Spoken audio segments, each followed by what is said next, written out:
All right, welcome to Wise Up on Air.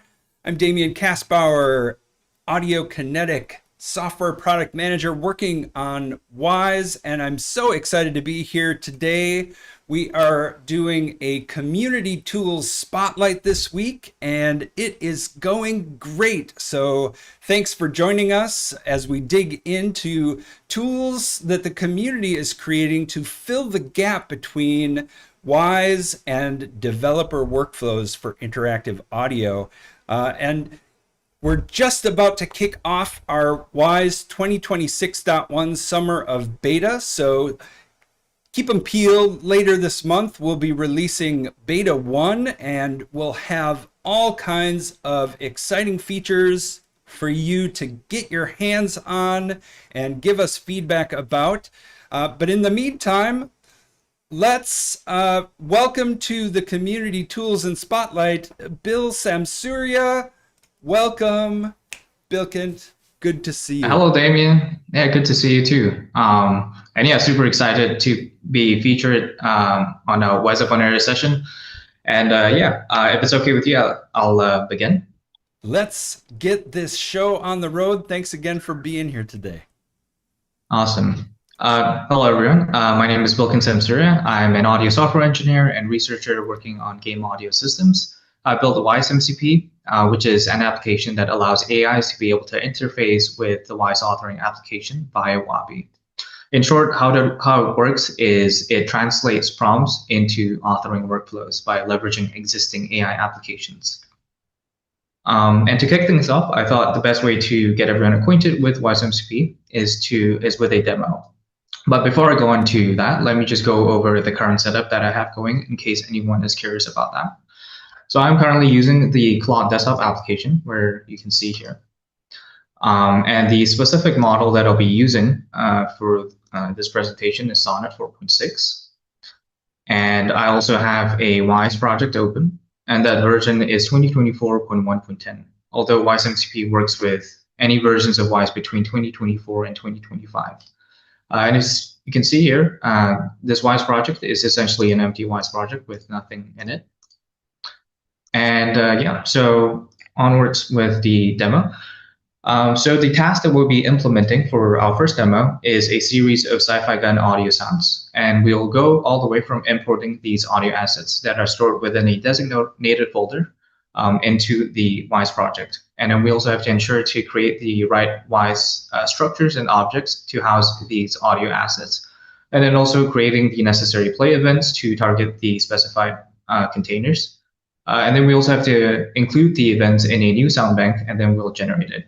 And then we'll have Sonnet 4.6 and Wwise-MCP to help us along the way. So let's begin. So the assets are currently housed in this folder over here. In this folder, there currently exists two types of guns, gun A and gun B. And then for gun A, there are three different layers. I mean, not just gun A, for both guns. There are three different layers. The first layer is the body layer. The second layer is the mech layer. And then the third layer is a tails layer with a further distinction between indoors and then outdoors. And then gun B just follows this exact same structure as well. And to import these audio assets via Claude and Wwise-MCP, we simply have to copy the absolute path to the folder containing these audio assets, and then tell Claude to import it for us. Actually, before that, I forgot to do one thing, which is to connect Claude to the currently open Wise project. And we can do so with a simple prompt called connect to Wise, right? And what this does is it essentially establishes the Wabi connection for this specific project and the Claude desktop application. Cool. So we have copied the absolute path of the folder, right? So we can ask Claude to simply import the audio assets from that folder. Here we go. And yep. So we can go one step further by specifying the types of objects that we have to create to house these audio assets. So I'll also name the types of objects to store each gun layer via. So I'm going to say store body and mech layer in random containers.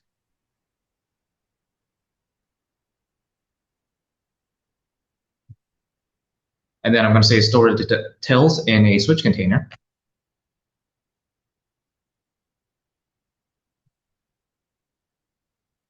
With each till type in its own random container.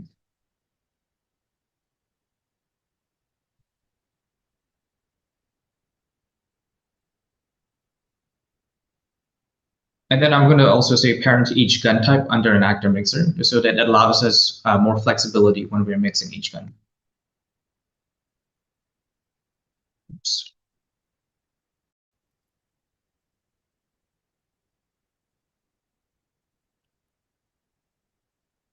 And then we also want to store all new objects inside a new work unit, just so that we keep our Wwise project clean.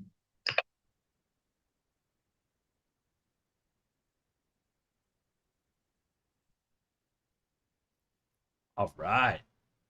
All right. So what Cloud will do is first scan the audio files that exist within the folder, and it has correctly deduced that there are two gun types, gun A and then gun B, right? And then it has also deduced that there are 4 layers: body layer, the mech layer, and then the tail layer with a differentiation between indoors and outdoors, right? And then before importing, is just checking the existing structures within the Wwise project, just so that it doesn't create any duplicates of it, right? And then as you can see here, it has also generated a structure of how, a plan for how the structure is going to look, right? And Damien, is this big enough?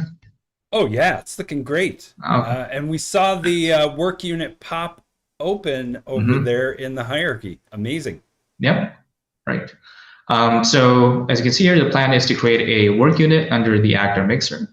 And then we're going to have an actor mixer for each gun type, gun A and then gun B, right? And then the random container for body layer, random container for the mech layer, and then a switch container for the tills with random containers for each till type. Same thing for gun B, right? And all 14 steps executed cleanly, and everything is in place according to Claude. So let me just go over to my Wwise project and ensure that that is the case, right? So under the gun assets work unit, we do indeed see 2 actor mixers, gun A and gun B. And then we do see the containers for each gun layer. And then I'm just gonna play each layer just so that you guys can hear how they sound like. So here's the body layer. Damon, you can hear that, right? Yeah. Nice, right. And here's the mech layer. And the tills layer, we currently cannot play it just because the switch container and the corresponding switches have not been created yet, but we can do so via the random containers, right? For indoors and outdoors. And then I'm just gonna raise the volume of the tills a little, just because I think it's a little soft. Okay. And then the next thing that we have to do is simply create a switch container with the corresponding switches for indoors and outdoors. And then assign the switch container to, so assign the switch group to the switch container, and then assign each random containers to each switch type. Right? So I'm going to say create a switch group. And then we're going to call it tails with switches indoor, and then we can also assign the switch group to the switch container. And then the random containers to each corresponding switches. Nice. And I see you've started to shorten your typing and using kind of shorthand for some of those things. So the agent just picks that up, it understands it, and keeps moving forward with your instructions. That's right. I was afraid to do that at first just because I was waiting for it to contextualize. But now that we have successfully completed the first task, I'm more comfortable with using the shorthand. But nice. Yeah, great call out. Yeah. So as you can see here, the task is done. So the tails switch group has been created, right, and assigned to the switch group for gun A, tails. And also the random containers have been assigned to each indoor type, right? So when we play the switch container, we should now hear the indoors and then outdoors. Great. And then when we go to gun B, that has also been assigned to gun B's switch container as well, as you can see here. And the corresponding random containers for gun B tails have also been assigned to the switches, right? And gun B just sounds the exact the same as gun A, just because I reused the same assets because I didn't have time to create more assets for this presentation. But yeah, right on. Cool. But yeah, so we're done with this part. The next part is instead of having an actor mixer being the immediate parent for all three gun layers, we can have a blend container instead to house all the gun layers, just so that when we create events, we only need to target that single blend container instead of targeting three separate objects. Yeah. Right. So again, Claude to do that for us. Right. So we'll say create blend containers to store all gun layers for each.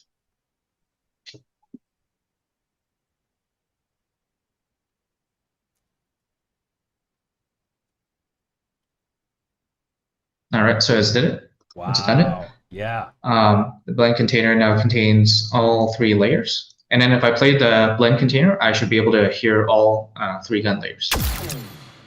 Right. But it seems like everything is all starting at the same point. Right? So maybe we want to offset some elements or some layers initial delay parameter. And we can do so by telling Claude to do that. Maybe the body by 0.1 second, and then maybe the tail by, say, 0.35 second.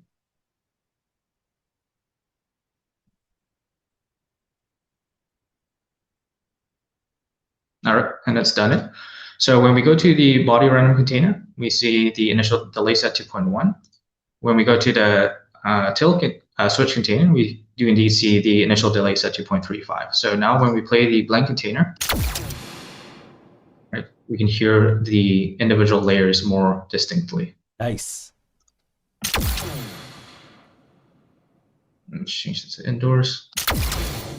All right, cool. So we're basically done with the structures in the audio tabs. Now we just have to create the play events targeting each of these blend containers.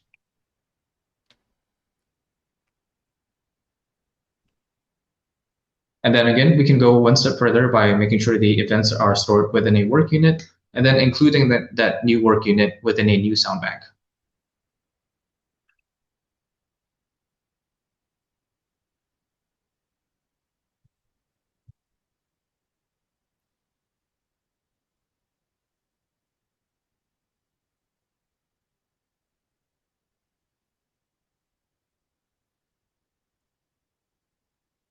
And this is working great. You know exactly what you want. You can clearly frame it. And even with a little bit of wiggle around the words, the model's picking up on it and executing it. That's right. And over here in the soundbank tab, we indeed see the work unit for the soundbanks created with the new soundbank containing and referencing the work unit in the events tab. Right? So when we go to the events tab and we look at the work unit for the events, we see gun events, and inside contains the two play events targeting their respective blend containers, right? So, right. So we're basically done with the process. But there's two more things actually that I'd like to showcase. The first being that once you've gone through the paces of a procedure with Claude, what you could do is something like, let's say you want to import another gun asset, another batch of gun asset, right? So this is gun C, and it just follows the same exact structure. Again, I'm going to copy the absolute path to the folder. And then I could just tell Claude the things that you just did, just do the same thing and apply it to a new batch of gun audio sounds, right? Here we go. This is it. Batch.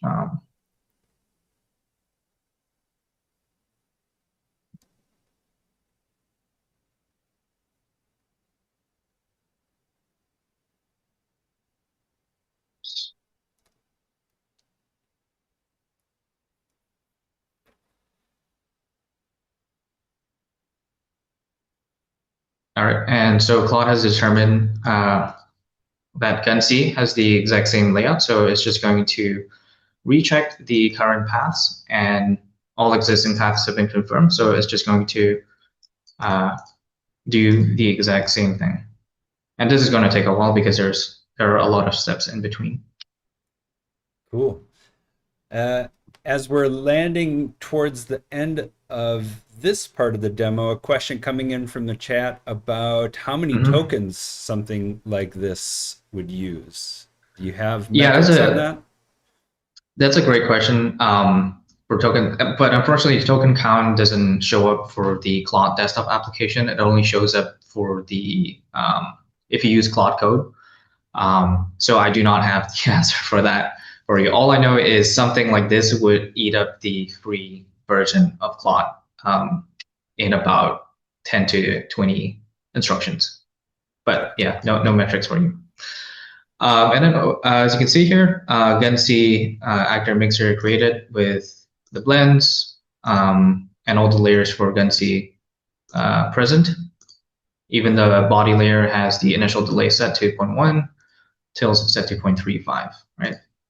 Awesome. And then we go to the events tab. We see Gun-C event created with the blend container correctly referenced as well. And since the soundbank is including the events work unit, nothing has to be changed here.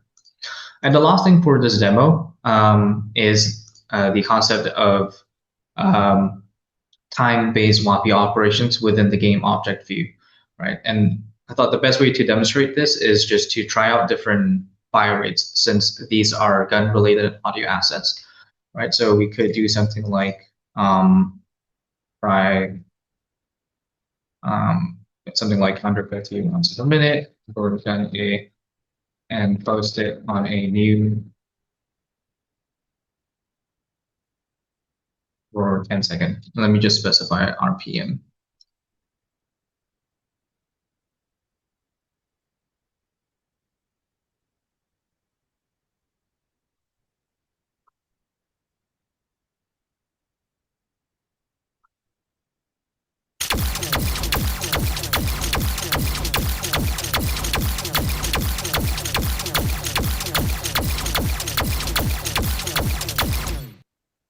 All right. It's my new favorite techno dance track.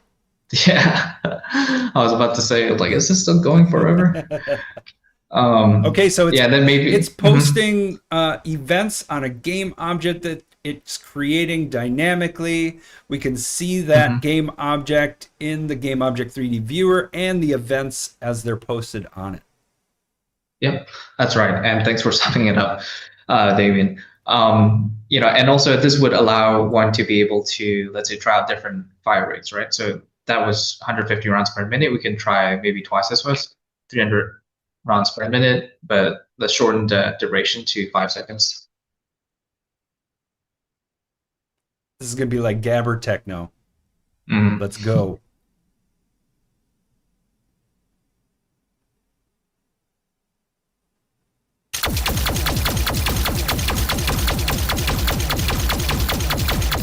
Yeah. And then, yeah, maybe you want to audition different tail types, right?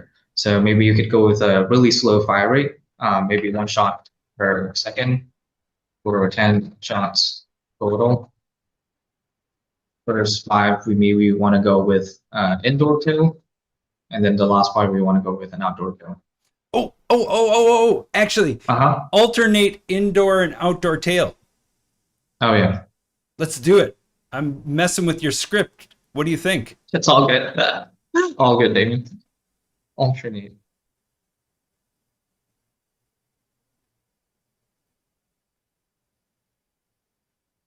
Yeah. Thanks for humoring me. Yeah, no worries.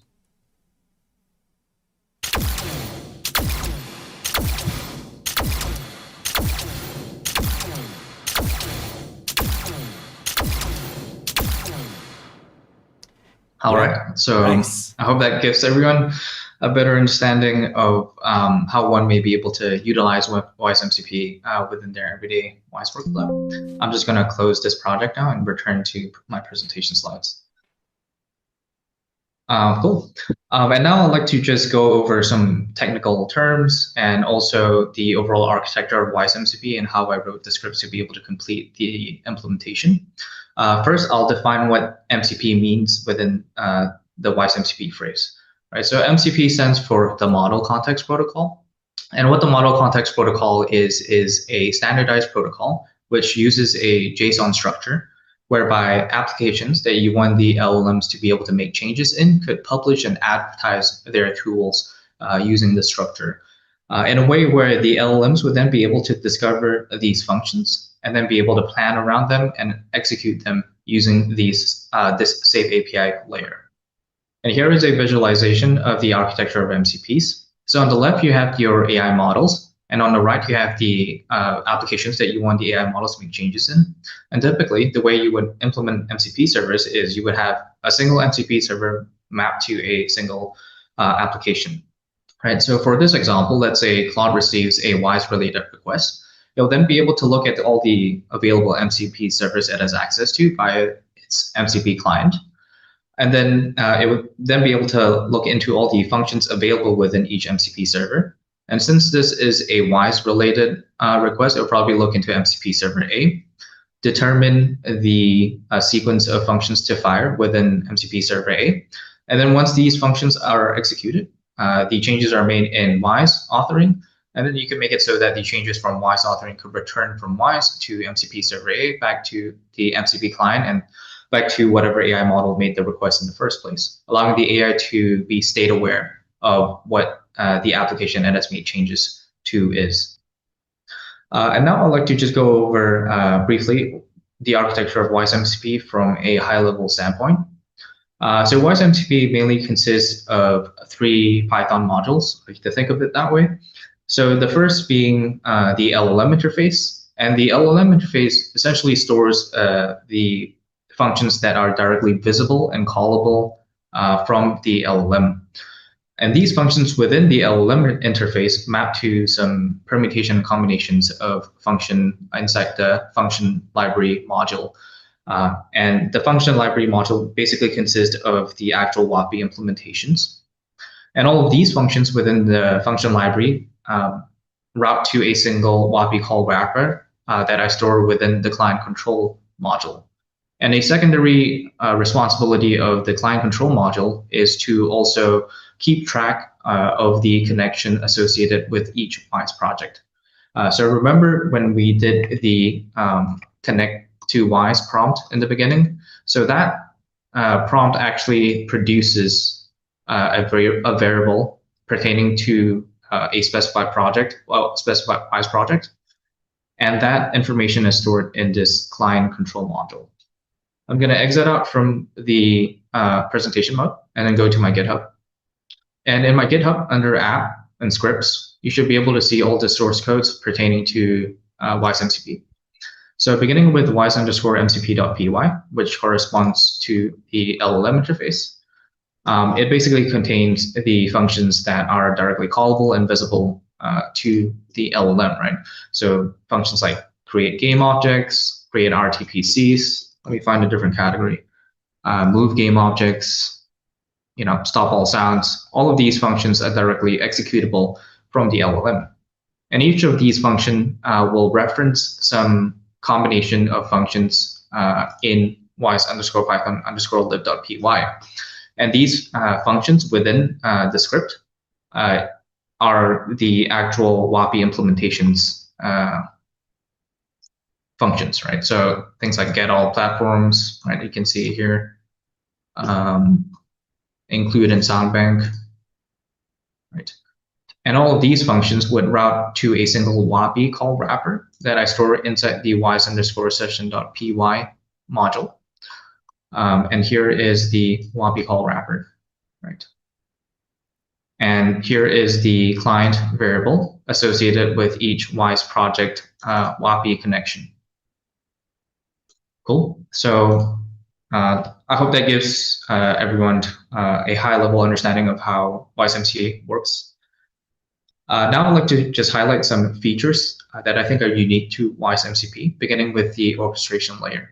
What the orchestration layer is, it is that it enables the AI to be able to execute multi-step authoring workflows within a single snapshot.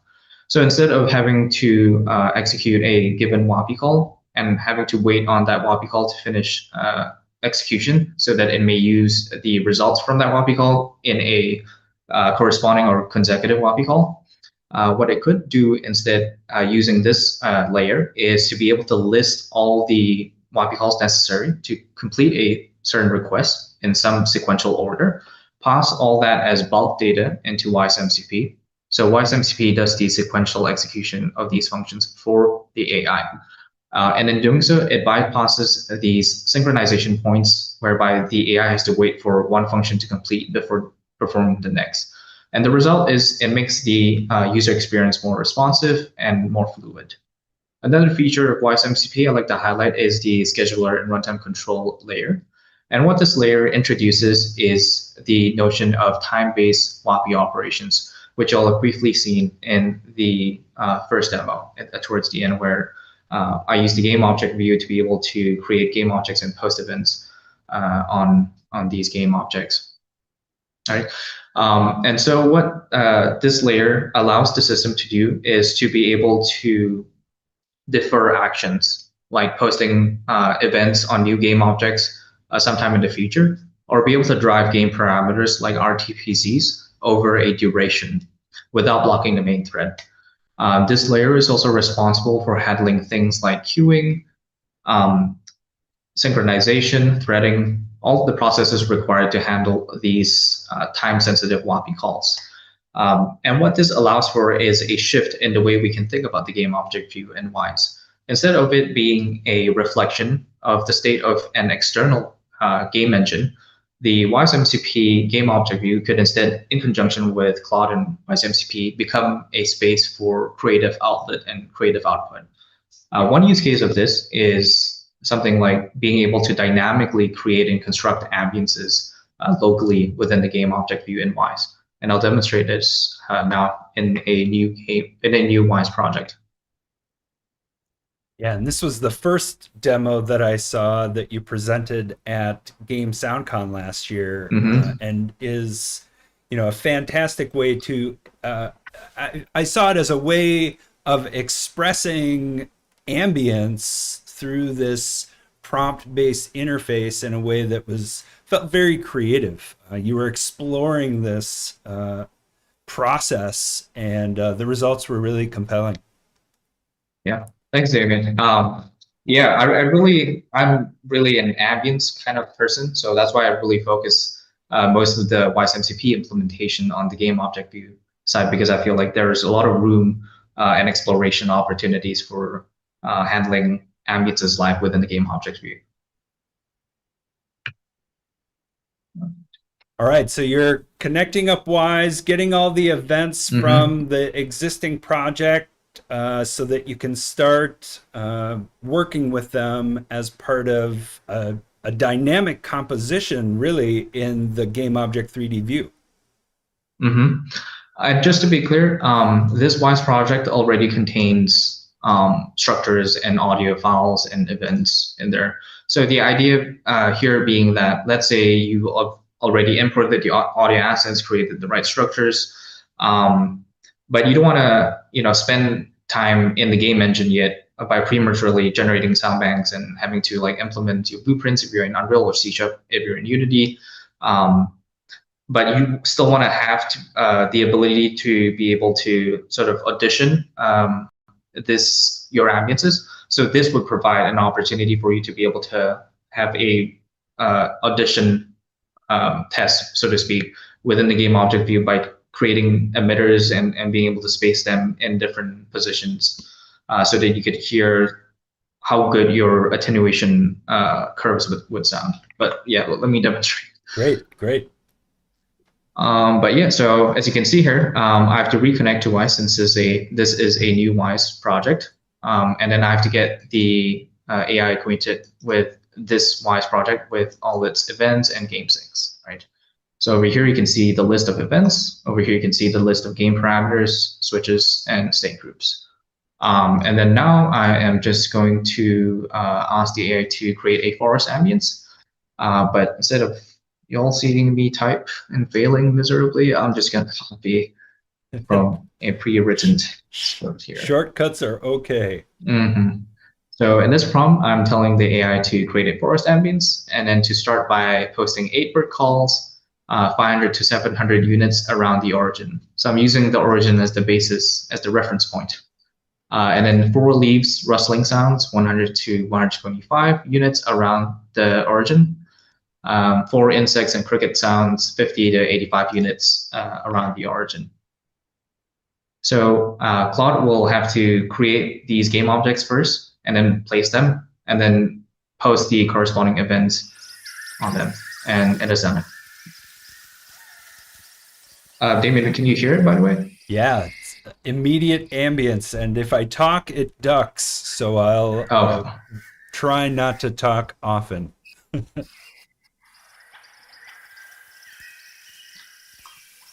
And then also, once the ambiences are configured and constructed, you can also edit them as you would like a painting almost, right? So let's say the birds, they're a little too close. You could do something like move the birds further away from the center, and then the AI would be able to calculate the final position for the birds. And so you could say move birds further away by, say, 1,000. That's basically a little dramatic. And you could also move them over a period of time without immediately snapping them to their new locations. Right, maybe over 5 seconds.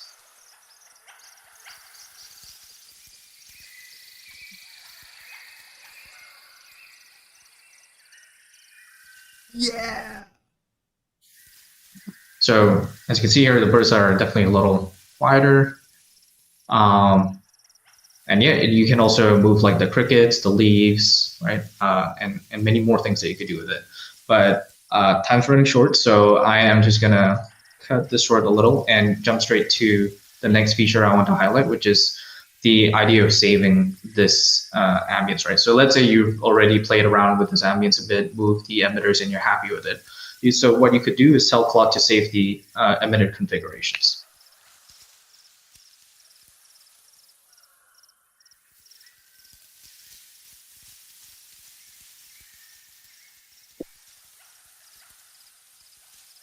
Wow, I could just soak in this all day. It's great. Yeah. And so what this allows you to do is, on a different Claude session, be able to get back into this configuration without reprompting it with that large prompt that I copied and pasted. Right. So here is another ambience that I was working on that I've already saved in a previous session. Right. So I'm going to ask Claude to stop all sounds and unregister all game objects first.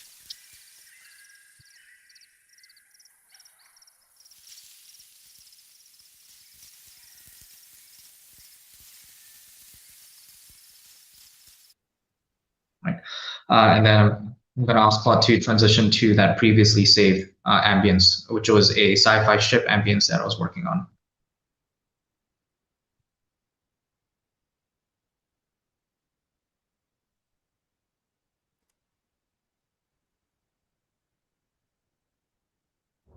The ship is conducting Bilkent operations. Stay clear of Gleeple, Smokeneck, and Whiteman. The Smoky Limb is out for all weather days. Bradle heads topside, total water overside. While conducting Bilkent operations.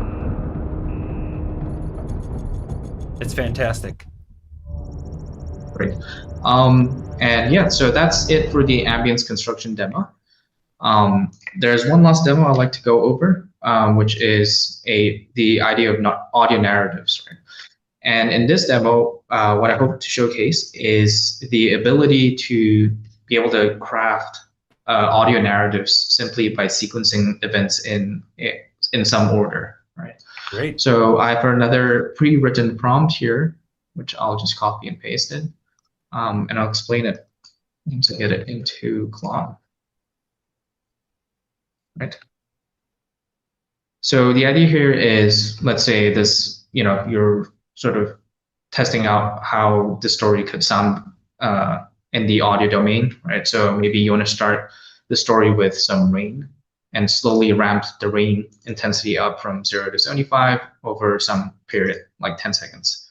And then have someone, your protagonist, run from someplace off screen slowly towards the center over 20 seconds. And then I've also indicated how fast I want the footsteps to be by indicating the spacing in terms of time.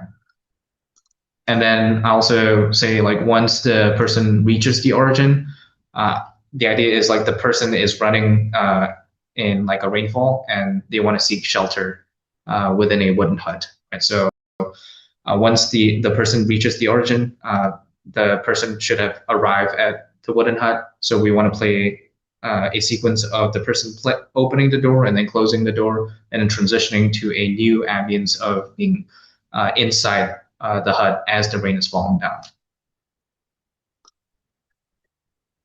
Amazing. Yeah. I can already start to hear it in my head. And this is going to be wild. Hopefully if it pulls it off. Fingers crossed. Also, in case anyone is curious about what's happening when it's executing plan.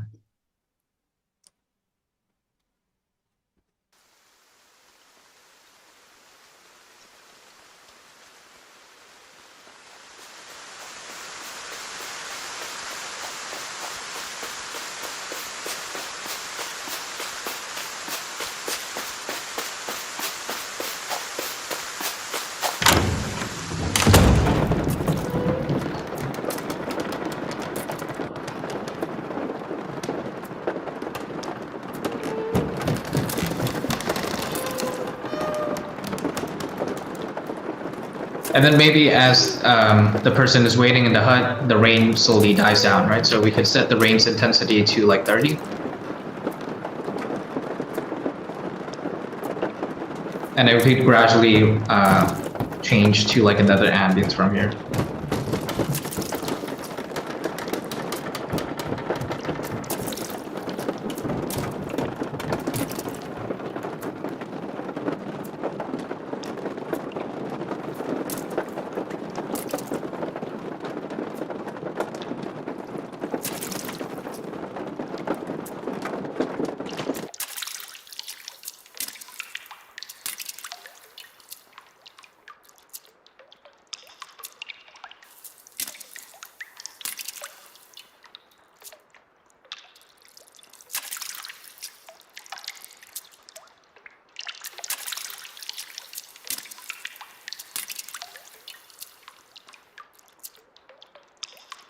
And then now I'd like to just have the protagonist like go out of the hut and to experience a difference in ambience.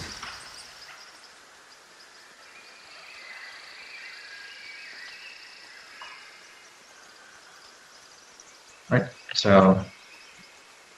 Yeah, that's fantastic, Bill. Really well orchestrated. Again, I can see and hear your imagination at play as you're creating this scenario and really just bringing it to life through what's available as part of this tool. Yeah, awesome. And I'm glad it worked out. Yeah. Came to the end of my presentation. I hope all of you have enjoyed yourselves. This is just some final thoughts here. You can find more information about Wwise-MCP on my GitHub. It's totally free. Anyone can access it. And if you want to make changes, feel free to do it. Make a branch or request like a new push request or something.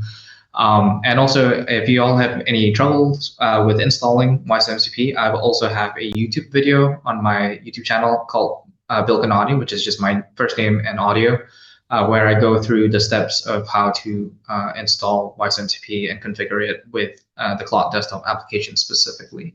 And yeah, also there will be more updates coming soon to Wwise-MCP, so stay tuned to that. And with that, thank you so much to everyone who attended this, and hope all of you all learned something new and enjoyed the presentation. Thank you.